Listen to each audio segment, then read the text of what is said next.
Why, hello. Do you like my new voice? No one does. Hi.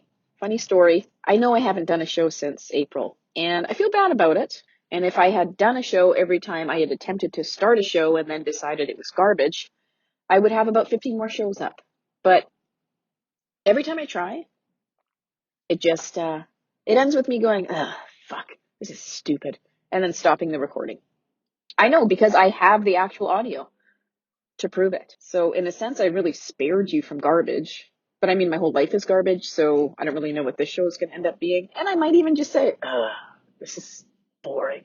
And hang up this one too, because why not? Because why not? I had a great experience with Podbean this morning. I had recorded, I'm going to say 3/4 of a show. And then Sarah called me to inundate me with a daycare mishap. That was entirely my fault, of course, because why wouldn't it be? Minor miscommunication.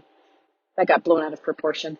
And when she called me, she interrupted the recording. So when I went to continue recording, I thought it would just start recording where I left off, when in fact it did something completely different. And I think it went back to the very beginning of the record and then sounded like absolute shit.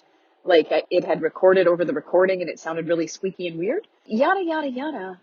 Fuck you, Podbean app. I will not use it again. Because it's just so easy. I can blurt out a one-take story or whatever, hit publish, and it's just done. But now I have to take this home. I'm going to have to email it to myself and then upload it and then open GarageBand and blah, blah, blah, blah, blah, blah. But at least I'll have a show. Like, I'd have a show. You'd be listening to a show right now. But you're not, because you're listening to this. Because this is garbage too. Okay, I better speed this the fuck up because traffic is moving way faster than I anticipated. What's been going on with me? A lot of things. Update on my children. Here goes. Stella has taken to saying things like, "You hurt me. Don't hit me." When no one is even looking at her or talking to her or even gesturing in her general direction, she will say that. So I have some concerns that she will go to the daycare and say, "My mama hits me." And then there's Malcolm, who look, I'm trying to keep traditions alive in my family. Sure, my dad was an alcoholic, but he made a hell of a good red wine. Okay? God bless him. R.I.P. So I've got his wine press sandblasted and repainted, not once, but twice. And both guys fucked me over. And I'm very happy with that. Because the first guy sandblasted it, didn't prime it, and then painted it with some really shitty, cheap paint. And when I emailed him about how the paint was chipping off and sent him all the pictures of the paint chipping off, he's like, "Oh, that looks like metal on metal contact. I can give you some touch-up paint." It's like, yeah, thanks. That's total bullshit. You didn't do a good job and you just did one coat and it's like pretty much garbage and I haven't even fucking moved it yet. It pretty much went out of the back of my car and into the corner of my garage. And then I'm like, I'm just going to get it powder coated because what beats powder coat? Powder coat is like indestructible. And then this guy was great right up until I used it for the first time and a bunch of the paint chipped off. And then he wasn't so great anymore. And he's like, "Oh, well, powder coat won't fix that. You shouldn't have painted the threaded part." It's like, oh, go suck a big greasy dick, you fucking asshole. I'm just sick of people not doing their fucking job. And then I'm at work the other day, okay, while we're talking about outrage. I'm trying to keep my shit together because I ended up on a route that I thought was going to be okay, and it ends up being really shitty and lame and super busy, and I'm being run off my feet, and I'm portly. So that's not great for someone like me of my stature. I'm like size husky, you know what I mean? And I'm carrying 2 parcels because one is for one side of the street and the other's for the other side of the street. And I'm in a completely new area. No one really knows me. I had everything so great on my old route. I miss my old route. It was so good. And what happened was I was across the street and I had 2 parcels in my hand, one for the one side, one for the other, you know. And I delivered the one and this guy's yelling at me from across the street, "Hey, hey." And I'm walking across the street towards his house because lo and behold, the other parcel I have is for him. And he says, "Oh, I thought you were going to deliver my parcel across the street." And I was like, "Well, I do like to play hide and seek with them." And he just stared at me and I was like, okay. Like, yeah, thanks. I mean, the least complex part of my job is matching the address on the box to the address on the house. That is, yeah. Oh, like, do these letters and numbers mean anything? I can't even really read, so, like, fuck off. Sorry, I shouldn't say that. That's not very nice. Anyway, what was my point? Point being that Stella is telling people that we hit them. Malcolm, who I have allowed to help me make the wine. He likes to crush the wine. The wine crusher is essentially like one of those things you crank, like with the monkey in it. do do do do do do do do do do do do do. And I am cranking it. I'm doing the cranking motion in my car, and if anybody happens to glance in my car, that's what they're going to see, is a middle-aged white woman cranking nothing in the air. Great. And like, I'm Italian, okay, I let him have like a couple tablespoons of wine in a glass of 7-Up because that's how I was brought up. And clearly, using myself as an example, I am clearly wonderful, and it's all due to alcohol.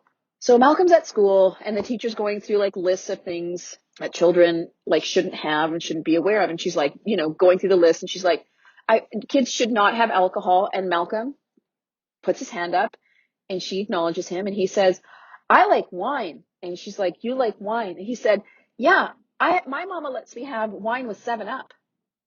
Yeah, so Child Protective Services should be at my house in approximately 7 days, and I'm okay with that at this point. Help your fucking selves. Take them away. Have a turn. Because all they do is fucking scream and fight and fight and scream and scream and fight and fight and scream. Constantly. Constantly, nonstop. They just both egg each other on until one of them, inevitably Stella, ends up screaming her fucking head off. Because, I mean, there's only so much shit you can take. And Sarah and I were both picked on by our older siblings mercilessly. So I feel quite strongly that I need to stop him and tell him that I know what he's doing. Because both of us had siblings that pretty much got away with torturing us. And which sibling would that be of mine, do you say? Janice. And let me tell you a little Janice story real quick before I end up at the daycare and have to pick up my kids and have to listen to them scream in the fucking car. Janice. God bless Janice. Janice is a narcissist. I have a great friend who listens to the show and is more of a friend than a listener at this point, who's teaching me all about narcissists. And I've learned very many things. And I looked at the YouTube videos and I'm like, wow, yeah, yep, she does that, she does that, she does that, she does that. Oh, and the secret to dealing with a narcissist, they have this thing, I can't remember if it's called gray rock or gray stone. It's when you're completely flat, you're not flashy at all, you don't show anything off, you're not allowed to respond, you're not allowed to engage. When they piss you off, you're not allowed to say anything. It just basically, it's kind of like the eat shit and die philosophy. You just got to let them do whatever the fuck they want, because there's no winning with a narcissist. You're just always going to lose. They will always do their textbook narcissist thing, which always inevitably makes you feel like shit. And the problem I have is that she just will victimize my mom because she can't get at me. So whatever I say or do to her, she just takes out on my mom, which makes me feel terrible. So there's no winning. So here's an example of the most Janice thing that Janice ever Janiced. There was one weekend where not Janice was out of town. It's the one weekend she goes out of town. She takes her daughter camping with a group of friends, and they're out of town. And it's just a short time. It's like Thursday, Friday, Saturday, come back Sunday. No problem. Let me take care of this. So I go there on Friday like I always do. I drop Max off in the morning, and he goes to Mama Mia's daycare, which basically consists of him running around the backyard, fucking barking at airplanes. So I go in the morning, drop him off. She's fine. I go in the afternoon. She said she felt a little out of breath on the way to the bathroom. So I started to panic, and she's like, I'm fine. And the problem with my mom is she always says she's fine, and she's hardly ever fine. So it's hard to tell. And then she kind of just gets really mad until you leave, like, leave me the fuck alone. No, no, no. And that's lovely and also infuriating about my mom is she never really says, I don't feel well. Can you help me? What can we do? She just lies and lies and lies until it's so blatantly obvious that she's not well that it's too late. It's already like, we need to go to the hospital time because she has congestive heart failure. And that usually means water fills into your lungs because your heart doesn't do a good job pumping. So if you have too much salt, which I think she did because she wanted a sandwich, and that sandwich consisted of salty meat with a side of salt. So that was the weekend. My sister was out of town. She's out of breath on Friday. Saturday, I go there all day, and she looked a little huffy to me, and she also didn't feel comfortable laying down. She kept sitting up, which for my mom is unusual. And if you lay down and you have water in your lungs, it's uncomfortable because you're laying down. So like you can really have a harder time breathing. So now I'm the only adult around, and I'm like, okay, I must be overreacting, but I can see her shoulders kind of raising as she breathes and stuff. Her oxygen levels were good. She hadn't gained any weight. I'm like, I'm just overreacting. I have to be. And then I go to the Folklorama kickoff with Sugar and Sarah and my kids, and I had this terrible feeling. And she called me and she left a voicemail, and she could not say 2 or 3 breaths. She could not say 2 or 3 words without stopping to breathe, which is concerning because I don't breathe at all when I talk, apparently. Anyway, yada, yada, yada. I go back there. I look at her again. I'm like, I know you don't want me to do this, but I'm going to call an ambulance. You don't look great to me. You look gray. You're breathing really hard. And she's like, no, you only be happy when I'm in the hospital. And I'm like, yeah, sure. This is my idea of a good fucking time, is sitting at a fucking hospital with some smelly old man next to you. Like, yeah, awesome. That's really what I want to do. But my mom is awesome. She's like Sophia from the Golden Girls. She's fucking crazy. Exhibit A, she couldn't find the yeast. She couldn't find the yeast. She wanted to make bread. And I was like, great. She called me like, I don't know, 9,000 fucking times, and she could find the yeast. I'm like, I don't know, you're gonna have to just look for it, because I can't stop work, drive 20 minutes, find the yeast, and then leave. Oh, nothing good happens to me. My life is miserable. I can't find the. It's like, calm the fuck down. So she finally finds the yeast, and I did not have time to stay, because it was one of those nights, like all nights, where I just have so many things to do that I just didn't have time. There's extracurricular activities like karate. Stella has dance class tonight. There's a lot of things fucking going on. And it's times like these where I'm just like, I wish we had fucking 80s style parenting, because my extracurricular activity was go the fuck outside and don't come back until it's dark. That was my activity. Anyway, so she calls me and she's like, oh, I made some dough. Come pick some dough up and make the kids a pizza. And I'm like, okay, but I can't stay. I got stuff to do. And she goes, who the fuck invited you? And I was like, yeah, okay, touche, touche, touche. And then there was the time a few days ago where she was trying to describe to me what this old Italian man looked like. He's like some singer from Italy, because like I got her my Apple TV, so she watches a lot of Italian movies on YouTube. And she's trying to describe this man to me, and she's like, he looks like his mom had an abortion, but he lived somehow. And I'm like, that's very descriptive. Okay, that's super duper. And then today she called and she wants to know where I've hidden the salt, because if you have a heart condition, salt is your enemy. You're supposed to have 1 teaspoon a day. That is like nothing. That is like one meal to her. So I hid the salt, and she called me and she's like, where are you putting the salt?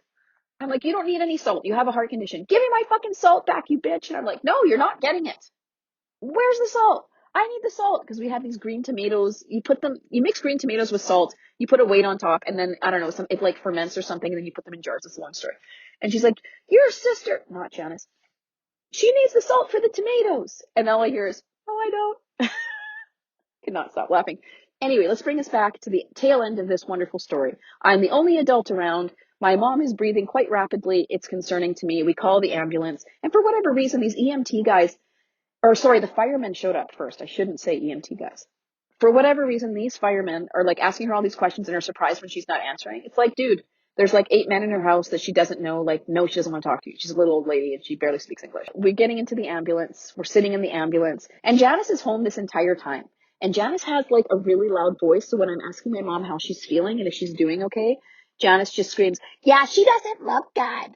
Yeah, her belly looks swollen. And it's just like, I looked at her, I'm like, you're not helping. Like, you're not helping. Can you leave?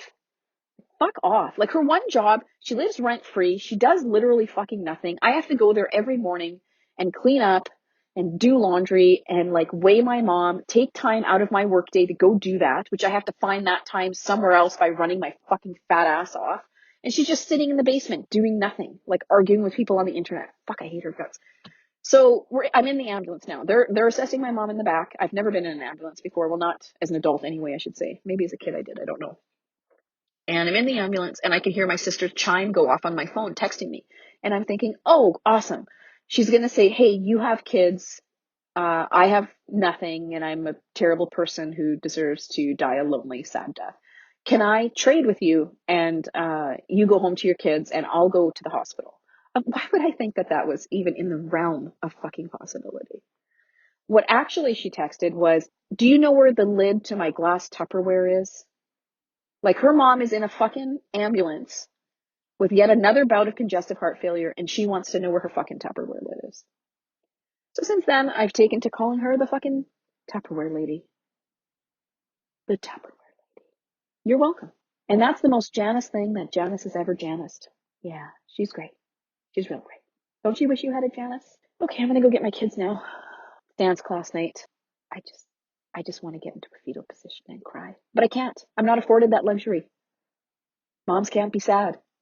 Okay. All right. Thoughts and prayers. Change your address 69@gmail.com if you need anything. Facebook, Twitter, who fucking cares? It's all garbage. I fucking hate everything. And leave an iTunes review. I know I haven't done a show in a long time, and I know it's not cool, but I'm pretty sure that that for the first part of this year, I was the most depressed that I've ever been. And it was really hard to crawl out of that dark space. So, sorry, but I feel better for a short time until the next terrible fucking thing happens.